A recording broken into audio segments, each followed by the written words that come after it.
Hello guys, welcome back to our new session and a new arrival the chapter to the related a subject of social science. कैसे हो आप सब लोग? Everything is fine? बद्दू मजामा? Very good. चलिए friends, आज के दिन हम लोग एक नए प्रकरण के बारे में बात करेंगे। फ्रेंड्स, सबसे पहले हम लोगों ने प्रीवियस जो 1 to 10 लेक्चर्स में हम लोगों ने एक फर्स्ट चैप्टर की अच्छी सी इन्फॉर्मेशन हम लोगों ने ली। वो जो चैप्टर था वो हम लोगों का इतिहास के सेक्शन में था और वो जो चैप्टर उसे हम कह सकते हैं अवर ग्लोरियस हेरिटेज। उस ग्लोरियस हेरिटेज की ऐतिहासिक बातें हम लोगों ने की, काफ़ी कुछ ज़्यादा पोर्शंस हम लोगों ने अच्छे तरीके से समझे। और रिसेंटली अब जब हम in the present of time, अभी वर्तमान समय में जिस प्रकरण के बारे में बात करने वाले हैं, to the related a sector of a new section to you called as a say it a geography. और जियोग्राफी के अंदर हम लोग एक ईजीएस्ट कंटेंट वाला चैप्टर सीखेंगे जिसका वेटेज ऑलमोस्ट बोर्ड की एग्जामिनेशन के दौर पे हम लोगों को 4 मार्क का दिया गया है। और उस 4 मार्क के वेटेज में जो बोर्ड थियरी रहेगी वो 2+1+1 की रहेगी। और वो चैप्टर क्या है, तो आज की बोर्ड वर्क की थीम पे आप लोग वही चैप्टर का टाइटल भी देख सकते हो, chapter number 9 forest and wild life resources. हालांकि चैप्टर नंबर 8 जियोग्राफी का सबसे पहला चैप्टर बनता है, लेकिन हम जियोग्राफी के दूसरे चैप्टर से शुरुआत इसलिए कर रहे हैं क्योंकि प्रीवियस स्टैंडर्ड में इसकी काफ़ी ज़्यादा इन्फॉर्मेशन हम लोग ले चुके हैं और उसको अच्छी तरीके से समझ भी चुके हैं। इसीलिए नॉलेज बेस्ड के आधार पे हम लोगों को ये चैप्टर समझना थोड़ा सा ईजीएस्ट हो सकता है। ठीक है फ्रेंड्स, अब forest and wildlife resources का जो पोर्शन बोर्ड एग्जामिनेशन में हम लोगों को पूछा जाएगा वो 4 मार्क के अंदर हम लोगों को दिया गया है। और इसकी थियरी बनती है 2+1+1। एक शॉर्ट डिस्क्रिप्टिव आंसर, एक ऑब्जेक्टिव, एक मैप क्वेश्चन या फिर ऑब्जेक्टिव, इस प्रकार का इसका पूरा एक वाइबरफिकेशन हम लोग उसको देख सकते हैं। तो फ्रेंड्स, आज की तारीख में हम लोग इसी के बारे में चर्चा करेंगे, इसी के बारे में जानेंगे, हमारा न्यू चैप्टर। और वही न्यू चैप्टर जिसके अंदर हम लोगों को पहला ही एक सेगमेंट दिया गया है, उसका इंट्रोडक्टरी पॉइंट ऑफ व्यू का। रिसोर्सेस मतलब जिसे हम कह सकते हैं स्रोत, जिसे हम लोग कह सकते हैं संसाधन। मित्रों, किसी भी प्रकार की चीज़ हम लोगों के लिए तब तक सोर्स नहीं बन सकती जब तक हम उसका उपयोग किसी भी पैमाने पे, किसी भी क्षेत्र में ना कर पाए। ठीक है, उस चीज़ का उपयोग किस तरीके से हो इसका नॉलेज हमारे पास नहीं है और उसका उपयोग सार्थक भी हम लोग नहीं कर सकते जब तक हमारे पास उसका नॉलेज नहीं है। तो उस बेसिस पे वो चीज़ हम लोगों के लिए रिसोर्सेस नहीं बन सकती, सोर्स नहीं बन सकती। ठीक है, लेकिन हमारी बात करें, अगर हम लोग ह्यूमन बींग्स की बात करें तो ह्यूमन बींग्स ने नेचर से काफ़ी ज़्यादा ऐसे एलिमेंट्स को यूजेस में लिया है कि जिनके कारण उसका कंटिन्यूसली प्रोग्रेस और continuously development and to the related the see a new level of modern age to the circumstances. उस संजोगों में जब हमारे पास था प्रिमिटिव एज, प्राचीन आदि मानवीय अवस्था से लेके आज के आधुनिक युग में सबसे बड़ा अगर किसी का महत्व रहा हो, द मोस्ट टाइम पे variable in the elements of all over the objects to the related of sources. अब जिस तरीके से आदमी प्रिमिटिव एज से निकलता गया, आदि मानव की अवस्था से निकलता गया, प्रकृति की चीज़ों को पहचानता गया और उसी के बेसिस पे वो कुछ नई बातें सीखता गया और उसी नई बातें का सीखना, उसे ही आप नेचुरल एलिमेंट का यूजेस कह सकते हो, उसका उपयोग कह सकते हो और उस उपयोग के आधार पे हम लोग उसको सोर्स कह सकते हैं।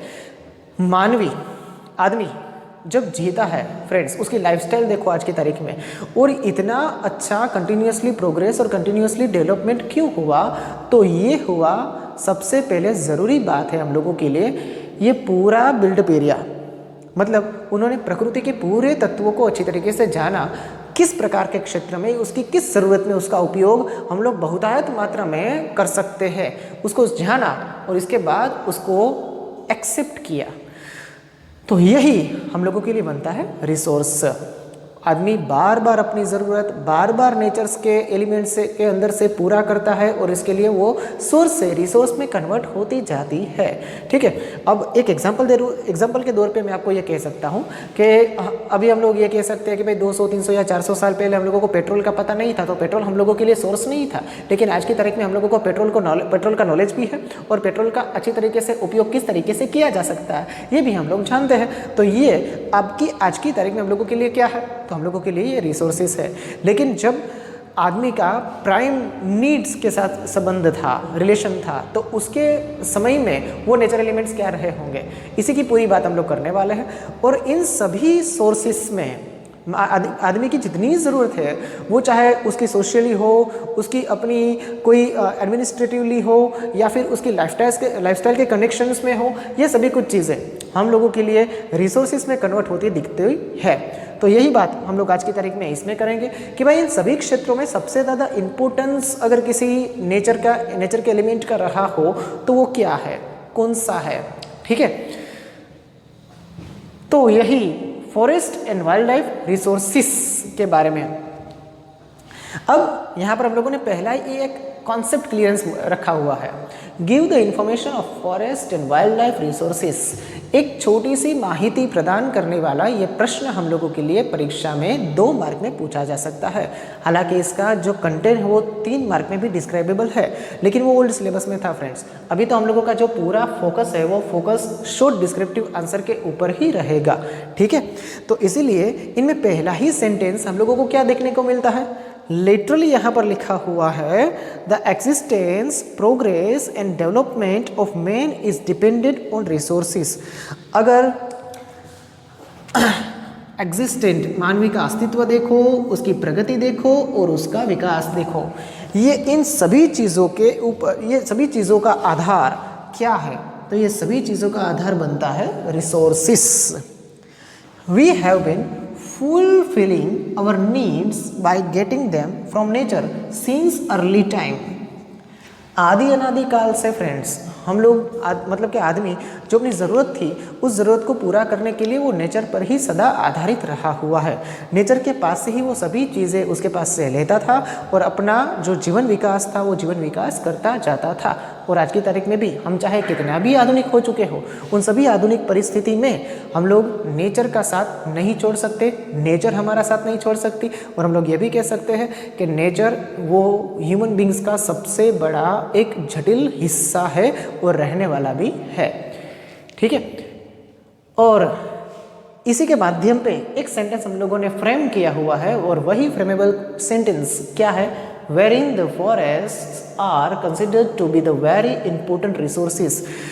हम लोगों ने अभी बोला कि भाई जितनी हमारी ज़रूरत है और उन ज़रूरतों में उपयोग में आने वाली प्रकृति की चीज़ें, वही चीज़ें हम लोगों के लिए रिसोर्स बनती है। वो चाहे अगर हम लोग खेत की बात करें तो खेत के अनुसंधान में हम लोगों के लिए जो भूमि रिसोर्सेज है, जब भूमि संसाधन है वो महत्वपूर्ण है। जल संसाधन महत्वपूर्ण कह सकते हो आप लोग, वायु संसाधन महत्वपूर्ण कह सकते हो आप लोग, मेटल रिसोर्सेज महत्वपूर्ण कह सकते हो। इन शॉर्ट एंड स्वीट जितनी भी चीज़ें मानव ज़रूरत के समकक्षता में उपयोग में आती है और वो नेचर के साथ सीधा कनेक्शन रखती है, तो वो सभी चीज़ें रिसोर्सेज कहलाएगी। तो इनमें सबसे बड़ा इम्पोर्टेंट एलिमेंट हम लोगों के लिए बनता है फॉरेस्ट, जंगल। हाँ, और इसी जंगल की हम लोग डेफिनेशन इसके नीचे दिए गए सेक्शन में देख सकते हैं। हाँ, तो इसके साइड में लिख भी देना फ्रेंड्स, ये हम लोगों के लिए डेफिनेशन है। A general meaning of forest, अगर हम जंगल का सामान्य अर्थ करें तो forest is the accumulation of trees, scrubs and heaps of grass. झाड़ी, झाखरा और वृक्षों का एक बड़ा सा घास का समुच्चय। ठीक है, ट्रीज वृक्ष, झाखरा, हेप्स ऑफ ग्रास घास का समुच्चय। समुच्चय मतलब समूह, हेप्स मतलब समूह बन सकता है। ठीक है, तो ये एक डेफिनेशन हम लोगों के लिए बनती है किसके बारे में, फॉरेस्ट के बारे में ध्यान में रखना, ये फॉरेस्ट की डेफिनेशन है मेरे मित्रों, फॉरेस्ट। और इसके एग्जैक्टली नीचे हम लोगों को जो व्याख्या दी गई है वो दी गई है वेजिटेशन के बारे में, मतलब वो दूसरा मुद्दा भी हम लोगों के लिए डेफिनेशन ही बनता है। और वो क्या है, in natural vegetation only that vegetation is included which can be raised naturally without the help of man। हाँ, ऐसी कुदरती वनस्पति जिसका विकास कुदरती अवस्था में मानवीय की सहायता के बगैर हुआ हो, इस प्रकार की वनस्पतियों का समावेश किस में कर सकते हैं हम लोग, नेचुरल वेजिटेशन में कर सकते हैं। तो ठीक है, हमारे घर के पास उगती वनस्पति, उसका विकास हम लोग मानव संवर्धित कह सकते हैं मित्रों, इसलिए हम लोग उसको कुदरत की अवस्था पे नहीं कह सकते। ऐसे वृक्ष के जिनको मनुष्य के हाथ का स्पर्श ही ना हो और अपने आप एक नेचुरल क्लाइमेट में वो डेवलप हुई हो, इस प्रकार की वनस्पतियों को ही नेचुरल वेजिटेशन बोला जाता है। यही कुछ व्याख्या हम लोगों ने 9th स्टैंडर्ड में भी देखी थी हमारे 17वें चैप्टर में। ठीक है, in natural vegetation again repeat करवा देते हैं ये एक व्याख्या वापस से। In natural vegetation only that vegetation is included which can be raised naturally without the help of man। इस प्रकार की वनस्पति जिसका मानवीय के हाथों का स्पर्श ही ना हुआ हो और फिर भी कुदरती अवस्था में विकसित हुई हो, इसी प्रकार के बनते वृक्षों के समूह को ही हम लोग क्या कह सकते हैं, जंगल कह सकते हैं। ठीक है, दिस इज कॉल्ड विर्जिन वेजिटेशन। अगर इस नेचुरल वेजिटेशन का एक अदर नाम हम लोगों को नॉनेस करना हो, पहचानना हो या फिर जानना हो, तो वो क्या बनता है, तो वो बनता है विर्जिन वेजिटेशन। विर्जिन वेजिटेशन का हम लोग एक अर्थ कह सकते हैं अक्षत वनस्पति। जो अक्षत वनस्पति है उस अक्षत वनस्पति को ही आप विर्जिन वेजिटेशन कह सकते हो। मतलब विर्जिन वेजिटेशन किसका समानार्थी या फिर दूसरा नाम है, नेचुरल वेजिटेशन का नाम है। नेचुरल वेजिटेशन में किस प्रकार की वनस्पतियों का समावेश किया जा सकता है, तो नेचुरल वेजिटेशन में हम लोग ये कह सकते हैं which can be राइज्ड naturally without the help of man, only that the vegetation is included. Only इस प्रकार की वनस्पति जिसे मनुष्य के हाथों का स्पर्श ही ना हुआ हो। तो इस प्रकार के नेचुरल वेजिटेशंस के पूरे बनते वनस्पति के समूह को हम लोग क्या कह सकते हैं, हम लोग कह सकते हैं फॉरेस्ट कह सकते हैं। ठीक है, फॉरेस्ट कह सकते हैं। एक विज्ञान के मुताबिक विज्ञान ये भी कहता है कि भाई पृथ्वी के ऊपर तकरीबन 1,20,000 से ज़्यादा प्रकार की वनस्पतियाँ ग्रो करती हैं फ्रेंड्स, और उनमें कम से कम अप्रोक्सीमेटली 20,000 वनस्पतियों का उपयोग मानवीय अप्रत्यक्ष और प्रत्यक्ष रूप से अपने जीवन काल में करता है। तो इन जो चीज़ों का वो उपयोग के माध्यम पे उसको अवसर में लेता है, तो हम लोग इसे कह सकते हैं हमारे लिए फॉरेस्ट वेजिटेशन, फॉरेस्ट रिसोर्सिस। ठीक है, तो ये एक प्रश्न पूरा हम लोगों के लिए इस तरीके से बोला जा सकता है। इसका लास्ट सेंटेंस बड़ा ही दिलचस्प और खास करके हम लोगों को ऑब्जेक्टिव टाइप ऑफ क्वेश्चंस में भी पूछे जाने की शक्यता या फिर पॉसिबिलिटीज हो ऐसा। Now such vegetation in India. अगर वर्जिन वेजिटेशंस के बारे में हम लोग बात करेंगे तो वर्जिन वेजिटेशंस प्रकार की वनस्पतियाँ भारत में अवेलेबल है, तो कि भाई है कहाँ कहाँ पर है। सबसे पहली Himalaya, second one Sundarban and third one Thar desert. तो इन 3 जगहों पे हम लोगों को आज की तारीख में, हालांकि आप लोग ये क्राइटेरिया लिमिटेड कह सकते हो, वे नेचुरल वेजिटेशन के अंदर वर्जिन जो वेजिटेशन के बारे में बात करेंगे तो वर्जिन वेजिटेशन का जो क्राइटेरिया है फ्रेंड्स वो एकदम लिमिटेड है, एकदम आप लोग ऐसा बोल सकते हो संकुचित है, क्योंकि हिमालय, सुंदरवन और थर डेजर्ट में हम लोगों को देखने को मिलती है। तो पूरा एक कंक्लूड क्वेश्चन हम लोगों के लिए यहाँ पर फ्रेम आउट किया गया है। Give the information of forest and wildlife resources so you can write it the question to the related answer. ठीक है, इस जवाब के मुताबिक आप लोग इस प्रश्न को व्याख्यायित कर सकते हो। अब आगे बात करेंगे।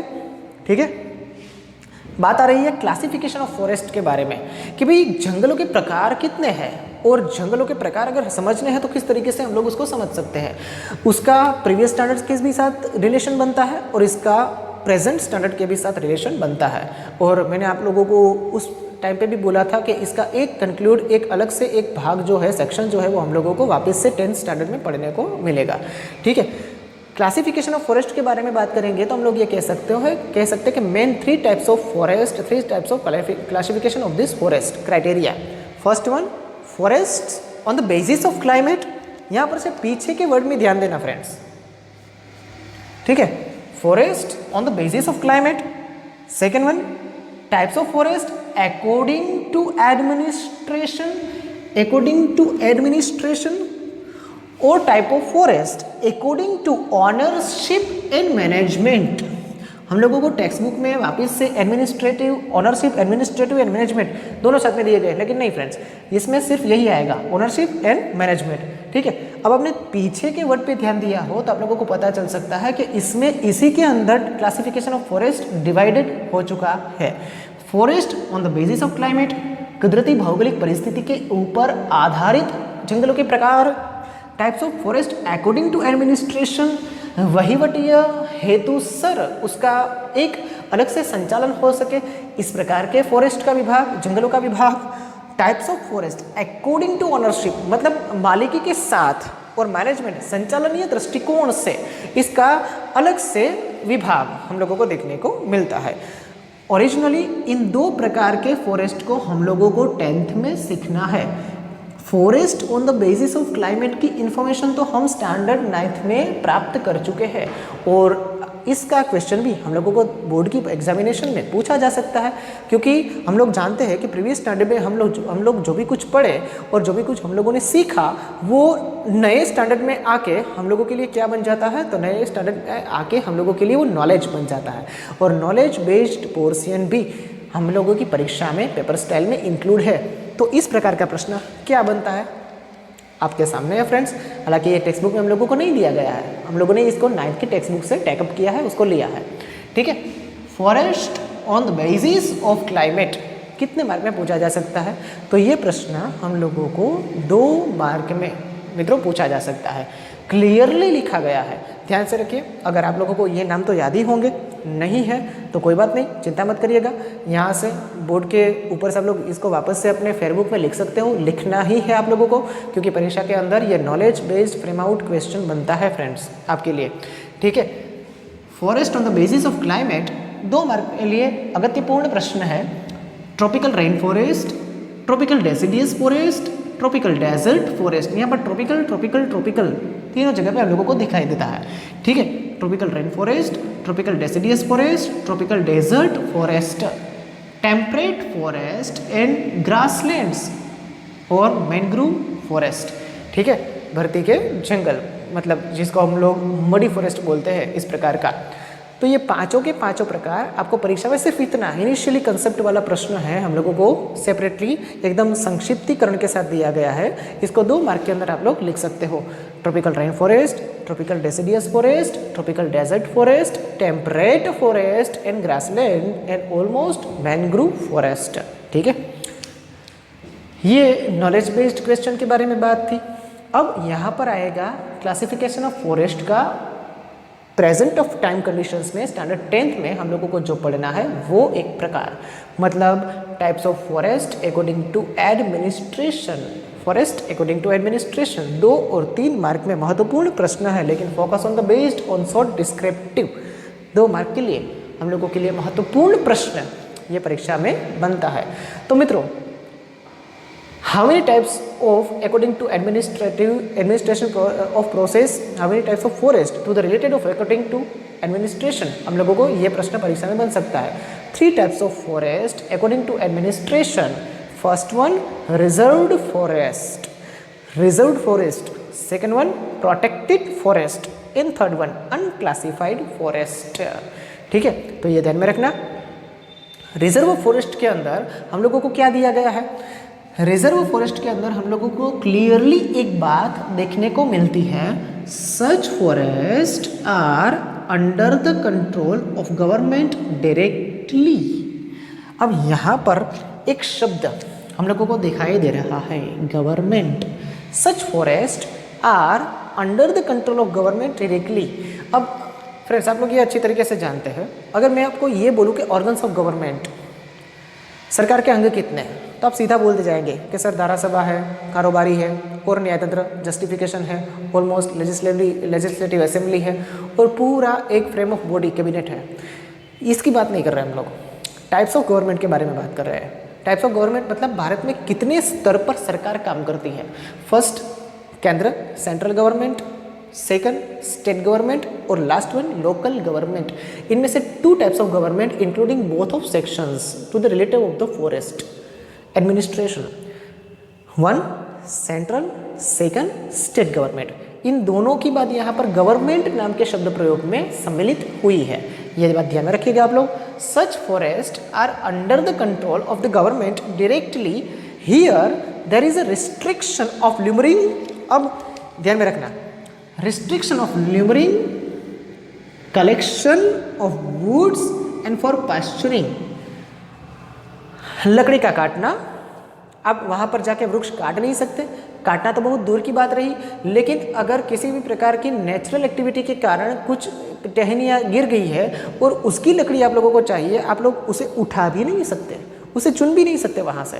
तो सोचिए आप लोग, जहाँ ऐसा एक प्रदेश है जिस प्रदेश में आप लोगों को लकड़ी चुनने का भी अधिकार नहीं है, तो फिर वहाँ पर काटने का अधिकार कैसे हो सकता है? अगर ये काटने का अधिकार भी नहीं है और चुनने का अधिकार भी नहीं है, तो सीधी सी बात है, पैस्चराइजिंग तो बहुत दूर की बात रही फ्रेंड्स। हाँ, वहाँ पर आप अपने जो पालतू पशु है उसको चराने का तो एक स्वप्न बना दीजिए, ठीक है। क्योंकि इनमें जो गवर्नमेंट नाम का शब्द प्रयोग हुआ है, उस गवर्नमेंट के अंदर स्टेट गवर्नमेंट का रोल कम और सेंट्रल गवर्नमेंट का रोल ज़्यादा होता है। इसीलिए सेंट्रल गवर्नमेंट इसको पूरी तरीके से अपनी निगरानी में ही ज़्यादा रखती है।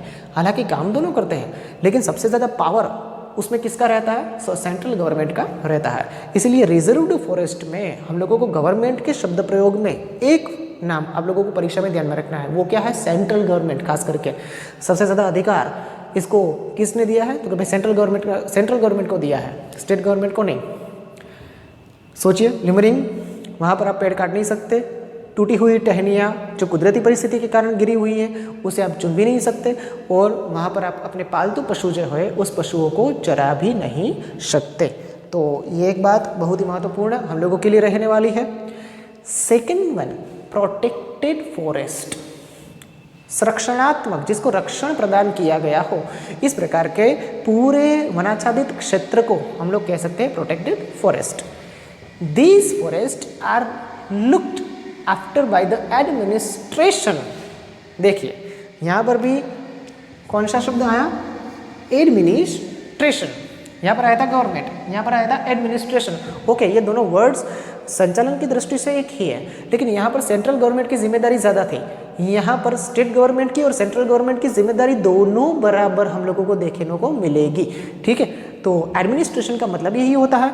Local people are permitted to collect the woods. अब यहाँ पर देखिए, local people are permitted to collect the woods and graze their animals without causing any harm to trees. वृक्षों को किसी भी प्रकार की हानि पहुंचाए बगैर आप लोग वहाँ पर गिरी हुई लकड़ियों को चुन सकते हो। पेड़ काट नहीं सकते, गिरी हुई लकड़ियों को वहाँ पर से आप चुन सकते हो, ले सकते हो। साथों साथ ऐसी लोकल पब्लिक जो जंगल में ही ज़्यादातर निवास करती है, इस प्रकार की प्रजातियों के पास अगर पालतू पशु है तो उस पालतू पशु को वो कुछ समय के लिए, कुछ घंटों के लिए वहाँ पर उसको ग्रेजिंग करवा सकते हैं, उसको चरवा सकते हैं, ठीक है। तो ये बात आप अच्छी तरीके से ध्यान में रखना फ्रेंड्स। आप किसी भी प्रकार के वृक्ष को वहाँ पर हानि नहीं पहुँचा सकते, मतलब काटना नहीं है उसको। वहाँ पर से गिरी हुई लकड़ियाँ जो नेचुरल एक्टिविटी के कारण गिरी हुई है उसे आप चुन सकते हो, और अपने पालतू पशु जो है वो स्थानिक लोगों के लिए ये छूट है, स्थानिक लोगों के लिए ये परमिटेड है, ठीक है, और वो कुछ समय के लिए वहाँ पर उसको चरवा सकते हैं। तो ये एक प्रोटेक्टेड फॉरेस्ट के बारे में बात थी। नेक्स्ट वन, सीधा सा एकदम सरल भाषा का कॉन्सेप्ट हम लोगों को लास्ट में दिया गया है, अनक्लासिफाइड फॉरेस्ट, जिसका क्लासिफिकेशन अभी तक हुआ ही नहीं है। इस प्रकार के फॉरेस्ट को, इस प्रकार के जंगल विस्तार को आप लोग क्या कह सकते हो? Unclassified forest. सीधी सी बात है। This forest are still not classified. This forest are still not classified. अभी तक इसको क्लासिफाइड ही नहीं किया गया है कि भाई रिजर्व फॉरेस्ट में है या फिर इसका प्रोटेक्टेड फॉरेस्ट में कोई हिस्सा है या फिर अकॉर्डिंग टू ऑनरशिप और मैनेजमेंट में उसको डाला हुआ है, कहीं पर नहीं। ठीक है, मतलब उसका क्लासिफिकेशन एडमिनिस्ट्रेटिव तौर पे हुआ ही नहीं है। तो इस प्रकार के बारे में यहाँ पर बात हो रही है। Classified, there is no restrictions. तो अगर वर्गीकरण ही नहीं है, क्लासिफिकेशन ही नहीं है, तो सीधी सी बात है वहाँ पर आप पेड़ काट सकते हो, गिरी हुई लकड़ियाँ चुन सकते हो और साथों साथ ग्रेजिंग भी करवा सकते हो। मतलब सभी प्रकार की छूट वहाँ पर आप लोगों को पहले से ही दी गई है। ठीक है, तो इस प्रकार के फॉरेस्ट को हम लोग क्या कह सकते हैं? तो इसे कह सकते हैं अनक्लासिफाइड फॉरेस्ट। फ्रेंड्स, आज के दिन, आज की तारीख में हम लोगों ने नए चैप्टर की शुरुआत की, forest and wildlife resources, जो हम लोगों को परीक्षा में 4 मार्क के पूरे मार्क वेटेज के साथ पूछे जाने वाला है बोर्ड एग्जामिनेशन के अंदर, जिसकी थियरी बनती है 2+1+1 short descriptive answer for 2 marks, 1 type of answer objective and 1 type of answer map और ऑब्जेक्टिव। ठीक है, तो 3 से 4 प्रकार के प्रश्नों को हम लोगों ने बात की। सबसे पहला प्रश्न, give the information of forest and wildlife resources, 2 mark में खास करके पूछे जाने वाला प्रश्न। यहाँ तक इसका कंक्लूड हम लोगों ने रिवीजन किया, साथ में साथ उसकी डिस्कशन की। क्लासिफिकेशन ऑफ फॉरेस्ट सिर्फ आपके नॉलेज के लिए है और इनमें से forest on the basis of climate, ये हम लोगों का नॉलेज बेस्ड क्वेश्चन बनता है। और नॉलेज बेस्ड क्वेश्चन अगर बने तो आप लोग इसको इस तरीके से फ्रेम आउट परीक्षा के अंदर कर सकते हो। और ये जो फ्रेम है ये आपको परीक्षा के अंदर 2 ही मार्क में पूछा जाएगा, इससे ज़्यादा इसका वेटेज नहीं बन सकता। ठीक है, इसके बाद हम लोगों ने आज की तारीख में to the content of portion standard 10th related present time of continuously focus forest according to administration, वो हम लोगों को परीक्षा के अंदर अत्यंत महत्वपूर्ण प्रश्न है प्रवर्तमान परिस्थिति के अनुसंधान में। अगर इसकी बात करें तो 3 types of forest according to administration. First one reserve forest, second one protected forest and last one unclassified forest. ध्यान में रखना फ्रेंड्स, हम लोगों को इसका आइडेंटिफिकेशन भी परीक्षा में पूछा जा सकता है। इसके सिम्टम्स दिए हो, इसकी डेफिनेशन दी गई होगी और डेफिनेशन के ऊपर आप लोगों को इसको पहचानना होगा कि ये रिजर्व फॉरेस्ट है, ये प्रोटेक्टेड फॉरेस्ट है या फिर ये अनक्लासिफाइड फॉरेस्ट है। तो आप लोग इसको ईजिली वर्ड टू वर्ड आप लोग इसको रिवाइज करना, अच्छी तरीके से इसको पढ़ना फ्रेंड्स। ठीक है, तो आज की तारीख में बस इतना ही। आपको ये पूरा पॉइंट आउट एक बार फेयरबुक में और रिवीजन के मोटिव से आप लोगों को 2 बार अपनी होमवर्क बुक में लिखना है। नेक्स्ट लेक्चर में जब हम लोग वापस मिलेंगे तब यहाँ से शुरुआत करेंगे types of forest according to ownership and management. Friends, आज के लिए बस इतना ही। Stay safe, stay home. जय सोमनारायण, जय श्री कृष्ण। वापस मिलेंगे, तब तक के लिए गुड लक।